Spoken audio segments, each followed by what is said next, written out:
Hello everyone. Meeting with me again, Parashita Sophie in Systemic Functional Grammar class or Systemic Functional Linguistic class. So today we're going to discuss experiential meaning, one of the meta functions introduced by Halliday, uh, probably in 1967. Yeah, if I'm not mistaken. And we know that there are three meta functions in functional grammar. Those are experiential meaning, or in another term, more older uh, term is it is ideational meaning. And the second one is the interpersonal meaning, and the third one is sexual meaning. But today we're going to talk about the experiential meaning. So for you, uh, we know that the data or the unit that uh, where the functional grammar focuses on is actually the clause unit. So clause in functional grammar is considered as uh, the important stratum of a discourse. When in a clause, it will represent an experience from the speaker or from the author. So it reveals what is happening or what is going on, and they and it has the three constituents of experience or three elements in experiential meaning. Those are process, participants, and circumstance. If in syntax we have like the verb as the head or the core or the central unit to identify another element, yeah, in syntax, but in SFL we do have the same central element which is we call as a process.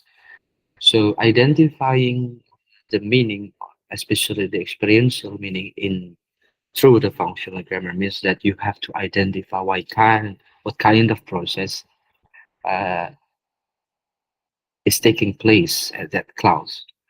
So three constituents of experience, which are process, participants, and circumstance. In functional approaches to language, um, the goal is to reveal more than structural grammar. So it is not about only the surface structure, but we try to identify or to give the label a certain label based on the meaning. So the labeling is purely based on the meaning, not based on the linearity or linear strings like in syntax. So when a word after this, preceding or before, and so on and so on. So it is not a linear structure. It is more to the paradigmatic structure. Means that it can be one clause can be constructed in several ways as long as it can deliver the meaning or deliver the goals uh, or the message, right? And one kind of meaning that can be revealed is how speakers represent their experience. So we know that uh, the infield mode and tenor, we know that every human being has, I mean, has their experience. Human beings try to show or to express what has happened to them, what has happened or what is happening, and we include those kind of phenomenon into the experiential meaning.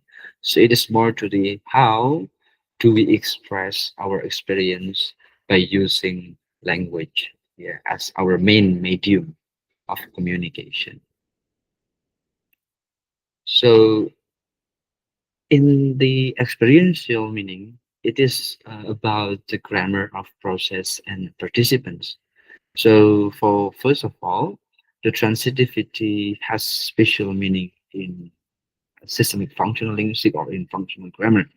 It means that the transitivity is the core or the central unit where we can understand the relation between the subject and the verb agreement, which is we know that the minimal unit of a clause is just between it has to be consisted of two elements which are subject and the predicator, or the participant and the process. So it is the foundation for any analysis within a functional grammar framework. So what is shown is in the process and participants is the relation of transitivity. So it concerns with the distribution of objects, whether these means arguments, objects, or participants, rather than the status of the verb.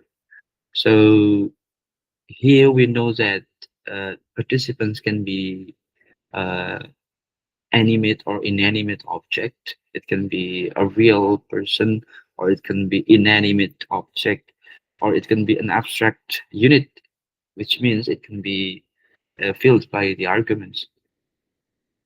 And and the transitivity is a concept that is associated with the verb. In other words, a verb is either transitive or intransitive or copular. So we know that we have the transitive. We that in traditional term we know it is when the clause doesn't need a direct object to be completed. You know what I mean? And and intransitive or a copular, it is a clause where we don't really need the object to be present in the structure. So the grammar of a process and participants is related to the analyzing experiential meaning of notion to be applied to entire clause. So it is like the extending uh, beyond verbs and objects and even arguments, given that he also includes circumstances. So in a complete structure, a clause may consist of participants, verbs, and participants, process, and the circumstances. So subject can be in the form of a real person or animate object, or it can be inanimate object, and the process can be somehow relational that we relate to the reality. For example, when we use the verb such as am is are in intransitive structure, in intransitive structure, or it can be condensed of the two different participants that have a different role. For example, the participant that is doing something and the other participant who is impacted or affected by the other participants. In this grammar of process and participants, we know that we will learn the agency, the role of agency in a single structure. Somehow it can be a passive or active one. The subject in the sentence or in a clause can be an active one or a passive one. Or somehow it can be, sometimes it can be also ellipsed or omitted. So we cannot see who is the object or who is the subject within the structure. So in transitive structure, we know that there are here three important structures, three important elements, but they are intertwined or interrelated to each other. But for the circumstances, somehow it is an optional one. But t- in a single structure or a single clause, yeah, in a single clause structure, we have to have like two elements, which is participants and process. If there is a process only, it means that that kind of clause is still uh, like have the relation intertwined with the previous clause. So it is related to with the previous, uh, or we have to look what kind of clause that will go after, will be present after the main clause, which only consists of a process. So there are only three major components, three important that is obligatory is actually participants and process. For the circumstances, it is not obligation. It is not obligatory. It is optional, and somehow it can be moved, yeah, or not, based on what kind of form, what kind of constituent or form are used to express the experience. So, you're talking about the process. We know that in our daily life or in our everyday communication, we sometimes communicate with the others not only um, only by to utter, to speak using verbal things, but somehow we want to deliver that there are something that is exist, or we want to tell someone that there is a kind of an activity that is happening, and or you want to tell to someone that you are doing something right now, and maybe you want to tell to someone that you are thinking about something right now, or you want to relate one phenomenon to other phenomenon to make the story more interesting.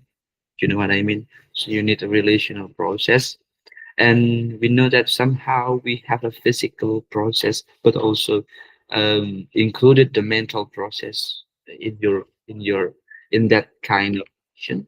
So, and we somehow talk to someone or speak to someone.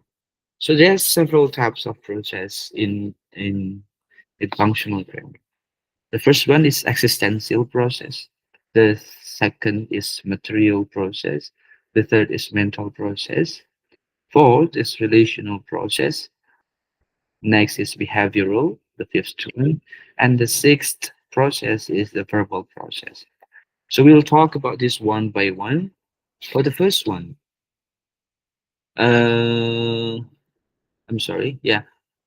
And each of these process, each of this process will involve different kinds of participants and the types of the process. So now please take a look at this table. So in the left table, the left side, that those are the type, yeah, those are process types, yeah, and the material to the existential. So in the material, we know that the general meaning of material process is doing and happening. So you want to tell to someone or to the interlocutor about what are you doing on, or what is he doing, or what is she doing, or what has happened, what is happening. So it is something that you want to tell what but happening. And the participants, um, we label the types of participants in the material process are actor, goal, beneficiary, and the scope. So they are four distinctive participants. So they have a different role in different clause structure. So for the example, in the right table, right side of the table, we know that there's the clause John hit the ball. It is just John as the actor doing some kind of process or material process that will affect the goal, the ball. So if there is a direct impact to the and to other participant, it means that that that is that thing who is the thing that got the impact will be identified as a goal. But if you pay attention to the next clause, John gave the ball to Jane. So there are three kinds of participants. The John is the actor here. John is the actor, but the one that um, got direct impact by the action, like the cave, is the action is the cave here, right? So this is the process, but the one who got the direct impact is actually the ball. But it is not complete because John gave the ball to whom? So in that case, we have another term for the participant. So participant, the third one is the beneficiary. Beneficiary is someone who receive the thing that is impacted by the process. So what is the process is giving the ball, but the one who actually receive the ball is Jane, is Jane as the beneficiary. And we know that in the last one, like not all the things or participants are impacted or affected directly by our process. For example, in the sentence, John climbed mountain. We know that the actor here, it doesn't like he doesn't give the direct impact to the mountain. So it is just want to show that what kind of climbing. So it can be something else like the mountain. So that is why it is called the scope. The scope means the limitation. So it's like to classify the process also. To what kind of climbing? So it can be the mountains or some, or John climbed the reef. It can be something like that. John climbed the Rocky Mountain, and so on and so on and so on. And we know that we have also mental. We have the general meaning is a process of sensing, process of seeing, thinking, wanting, and feeling. So it is more to our mental state. So the process is our in our mind or in our heart. I mean, the time you are thinking about someone, thinking is what one of the thinking. The verb thinking is one of the good example to like to describe what is mental process.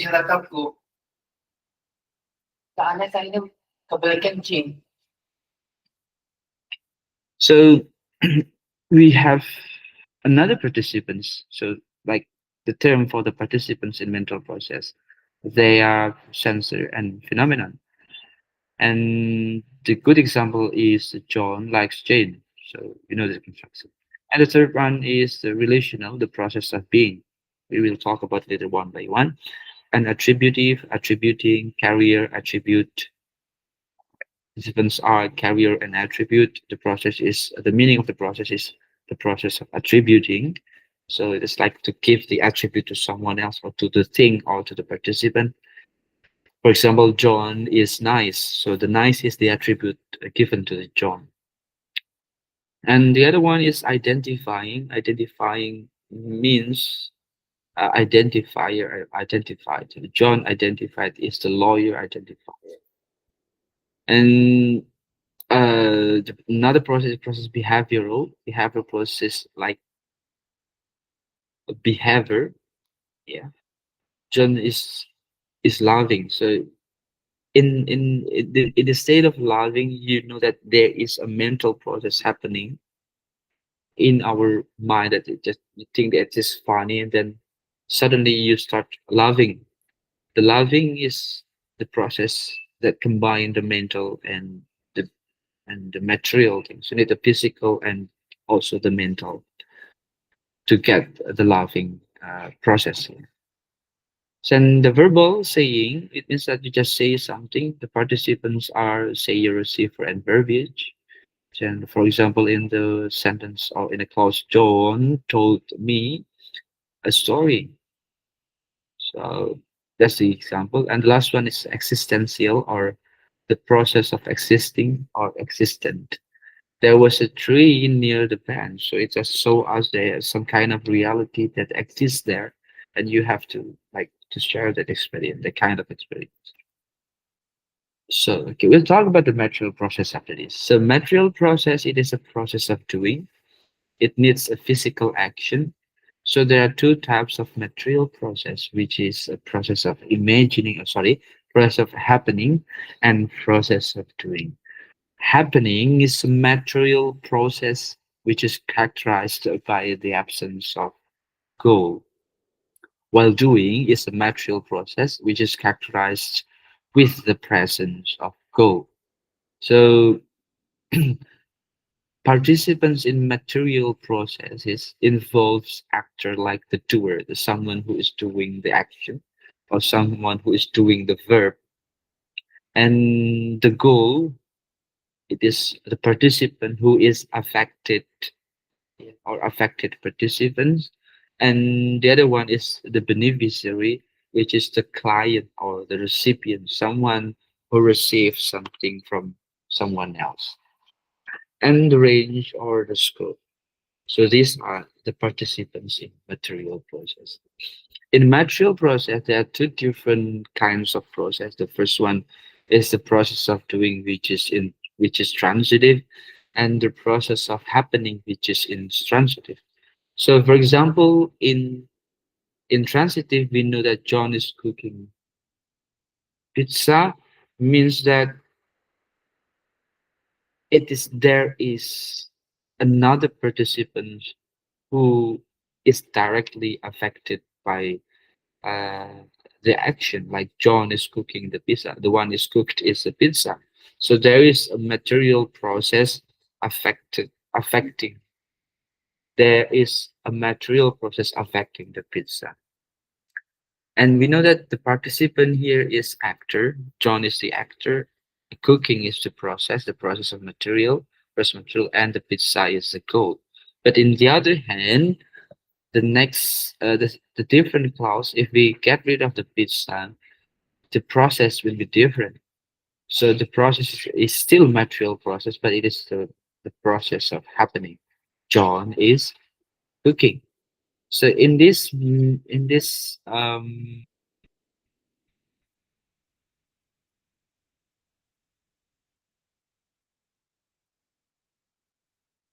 so in this kind of process, we know that there are trying kinds of doing, which is the doing is more to create something, making go, or dispositive. It means that there is certain action that affecting the, not the participant.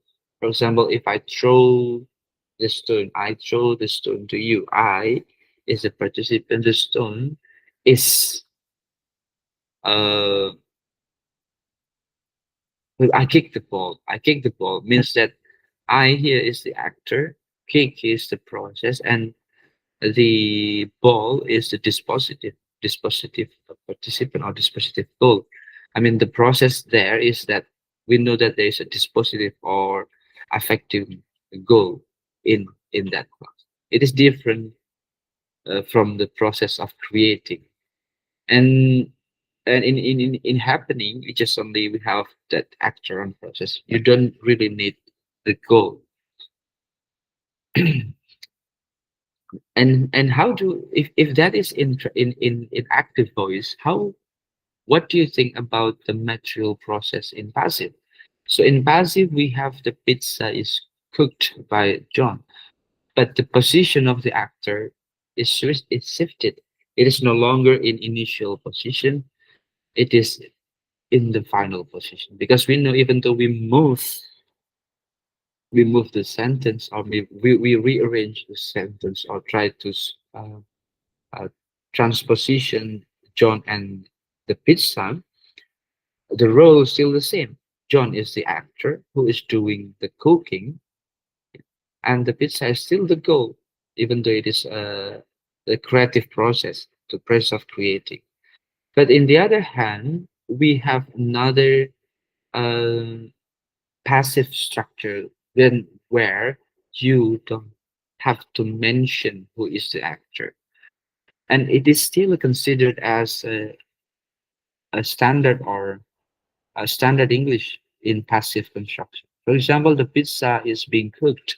It means that there is a pizza that is cooked by someone omitted. So this someone is omitted within this structure. We it didn't show it in the structure. So the author didn't show it within the structure. But we know by the context that we know that who is the cooker is, I mean the chef or the one who cooks the pizza is John.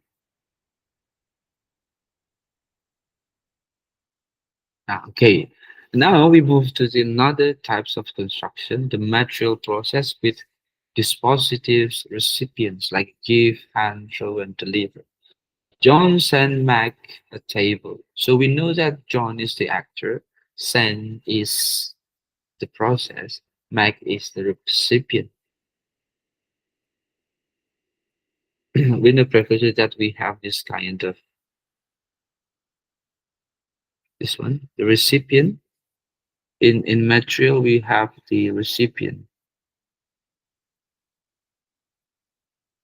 Um, oh, sorry.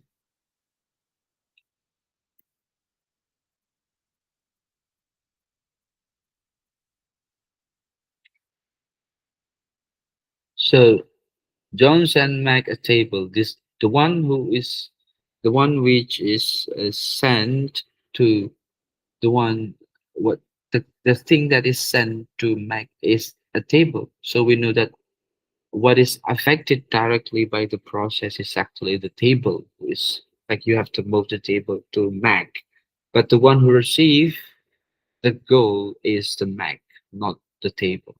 So in this construction, we know that it is like a dispositives, yeah, not the creative one. And the other example is John sent a table to Mac, so which you can have two kinds of a construction like this, and both are correct. John sent a table to Mac, even though there is, even though in the second clause you have to add the preposition to, but it is still recipient. So Mac uh, is still categorized as a recipient because the meaning of the Mac is actually the one who received the table. Okay, that is the mature process with dispositives recipients. And we have another kinds of material process, which is material process with dispositives and clients. So we have to distinguish who is the client and who is the recipient. Previous one, the recipient is who the one who received the goal. And how about the client? The client here, can you take the example here? John baked Mac pizza. So it is something like it's not a gift. Like you have to make it for the Mac. It is it is different. So Mac here is the beneficiary or someone who got the service. So so the material process which is positive is client. Is the client is that the one who received your service, the one who received the process, but not directly to the code. In the previous one, the one he is the one is the receiver of the goal, but here is the one the other participant is the one who is the client. It means that the one who received the service. What is a service? The service is the baking. So the baking is the one that Mike uh, get or got within this group. And another types of material is the material process with the range as the participant. So we have the sentence like this: John plays guitar. So we cannot include the guitar into the beneficiary or to the recipient or to the goal because yeah, we know that the plays there is an impact to the guitar, but when I say plays, it is different. When I say John plays, means that I'm playing the guitar. But if I change the structure into John touch or hit the guitar became a goal. The guitar is no longer a range or extension of process. Do you know what I mean? So when the sentence like this, John plays guitar, guitar is just like an extent range, a range where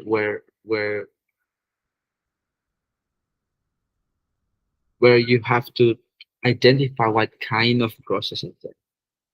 It is like the extension of process and the scope of process rank, but it's not an entirety. So you have to be careful. I mean, it's not like there is a direct impact there that you cannot. I mean, play in playing the guitar. You need a lot of process, like touching it and then picking up the strings and then try to make a good chords so it will have a very beautiful sound, and you have to arrange all the tones and notes in order to make it cohesive. So that's the the whole process of plays or of playing guitar. So it is not direct process. For example, another example is John sang a song. So what kind of song you sing? So it's like the extension or the range. But the actor is still the actor. But the label for the one who get the direct or indirect process, or who is affected by the process, is labeled as the range. Yeah, as labeled as range. So extension of process. In addition to the main participants in material process, to the material processes, there are two other types of participant which can also be inherently involved in the process. The first one is the beneficiary and the scope. For the beneficiary like goal is a participant that is impacted upon by the process. But in this case, it is because the participants benefits from the process or is a recipient in the process. So beneficiary typically occurs with the verbs such as give, send, buy, and so forth. So, so it is, has to be the one who is benefited, that is benefited by the process or the action. In contrast, scope is not affected directly by the processes, but rather to indicate the domain over which the process takes place. So, for example, I climb the mountain like before. It is like to explain where the process takes place. So that's the difference between the beneficiary and the scope. For the recipient and the client, you can see differently, right? So what is client and what is recipient?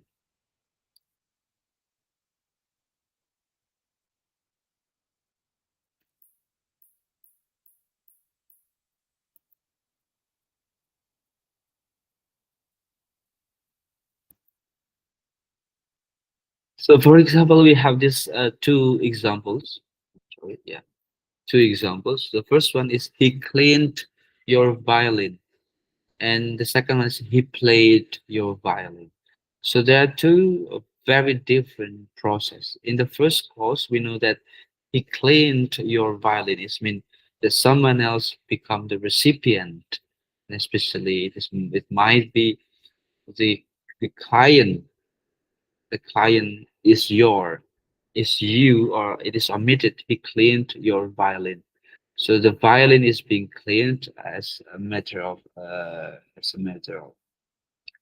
um, service.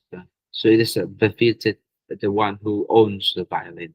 And the second one, he played your violin, means that there is a process, a direct impact or direct effect to the violin. But it is not, sorry, he played your violin doesn't mean that there are so many processes there.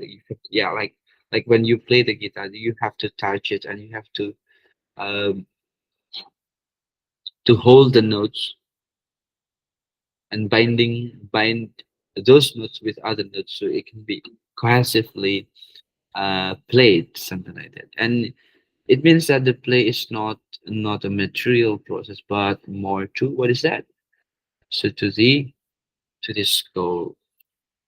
Okay, so what kind of playing it is about the violin. So although both clauses express material processes and the first participant in each case is actor, on the example 2 expresses a goal, whereas example 3 expresses a scope.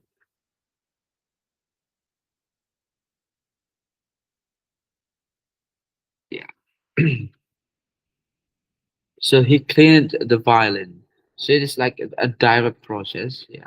So which in second clause we know that the goal is the your violin, the nominal group of your violin. And he cleaned means that when you clean something, it's there's a direct touch or direct effect to the violin.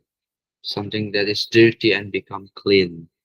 But when you see he played means that oh there's several process and overlapping each other, and that is when the participant is labeled as a scope. And under normal circumstances, playing an instrument is not something that happens to it. The object is not impacted upon by the process of playing. So the process of flying doesn't mean that he has to be like uh, impacted directly. So there's no changing in the shape, but from that violin you can produce a very beautiful tone and sound to entertain the others. And that is the mature process. The second one is the mental process. A mental process is a process of sensing. So it is related to our perception, cognition, affection, and perceive. In perception, we perceive something, we see something, we notice something, we observe, we feel, we smell, we taste, and we hear. And the cognition here is assume that believe, conclude, or consider. So there's three types of cognition, like assume, I believe, I conclude, I consider, he discovers, I adopted. So all those, uh, all those verbs or predicators are uh, are included into mental process as a cognition. But we have another mental process which is affection. It can be like the enjoy, release, relish, regret, like, fear, dread, favor, love, and prefer. So this kind of a mental process from the process of sensing and to the cognition and affection is happening in our mind, in our head. So you can someone not literally say it, but you just like what is happening in your brain right now is the example of mental process. So in mental process, we have different participants. Previously in material process, the actor or the doer is into uh labeled into what is labeled into actor. But now here the John is the censor because the verb is different, like likes, saw, wondered. Those types of verb cannot be materialized into reality. I mean, you have to just wondered is in your mind. Saw is something that is definitely done by our gaze or our eyes, right? And wondered means that you have something to ask, and how it is in your mind. So it's not like the material process, which the physical, the physical factor or the physic that our physics must present to deliver it. For example, we have the pizza macro, him selecting a search and why he was choosing. There are three types of phenomena in mental process. The first one is the micro, the thing, macro, and the meta of an idea.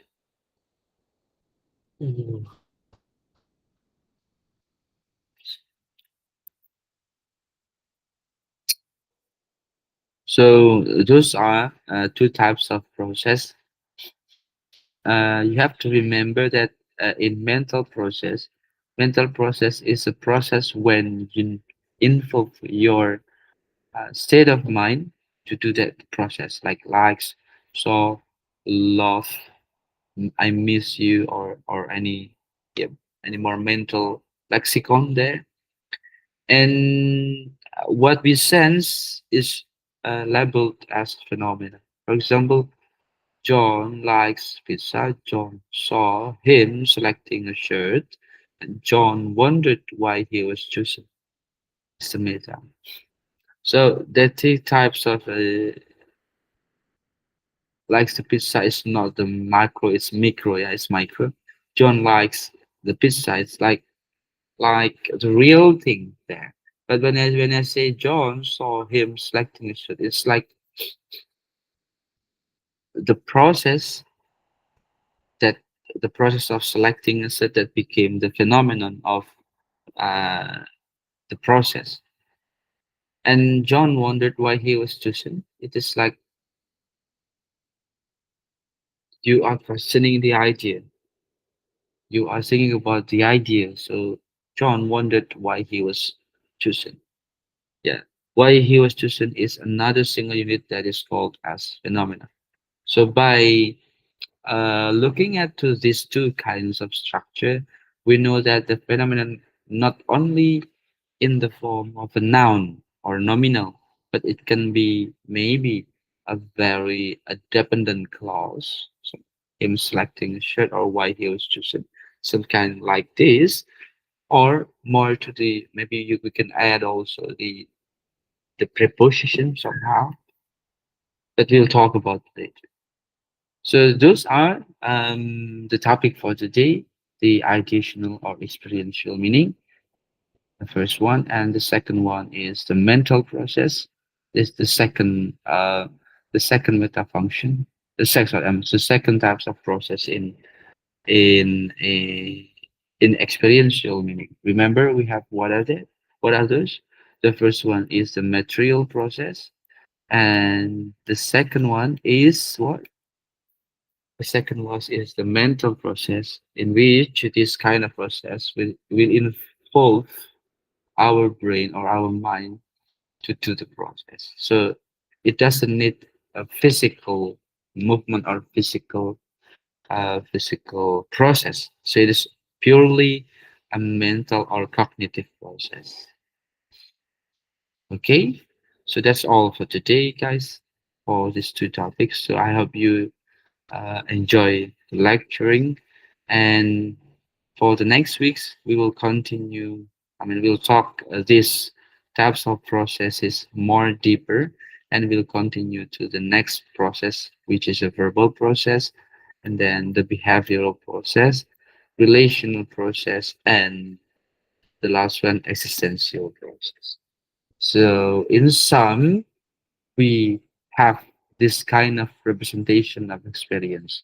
So the experience can be represented through the mental process, through the verbal processes, through the relational processes, through the existential processes, and through the material processes, and last one through the behavioral processes. This kind of processes work together to in a single paragraph sometimes uh, to construct the paragraph more efficiently and more cohesively so we can understand the meaning or the beyond the meaning of all those process. What is the message behind it? So this is standard according to Halliday. So next week we'll talk about the relational processes, existential processes, behavioral processes, and verbal process. We still have four more processes in our next meeting. But and I'm sorry, and we will discuss the types of circumstance in uh, the experiential meta function. Thank you so much for your attention, guys. See you on the other occasion. Good afternoon. Wassalamualaikum warahmatullahi wabarakatuh. See you.